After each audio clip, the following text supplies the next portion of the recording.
хүний зовлонд одоо баясж байгаа юм байна л да яг өнөөгийн цаг үед. Тэгвэл тэр баясал ер нь тэр хүнд одоо хэрхэн яаж нөлөөлөх вэ?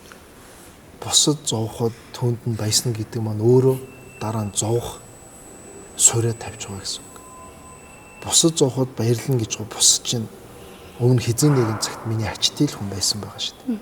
Тэгвэл нэг утгаараа өөрийн их дотны сайн ачтын хүн зовход баярлж байгаатай л агуулгаараа ер нь төстэй болчихж байгаа учраас энийг зохисгүй үр дагавар нь таагүй үр дагаврыг гаргаж мэдэх ийм л үйлдэлтэй. Тийм учраас бусдыг бүгдийг л ялгалгүй инэрх сэтгэлийг өөртөө жоо оролдоо дадуулаад байвал гадна талд хүн муугаар хандах байлаа сэтгэл дайсан гэж байхгүй болдог. Тэгэхээр их амар амгал. Ивент төгч Эхлэл Group Powered by People.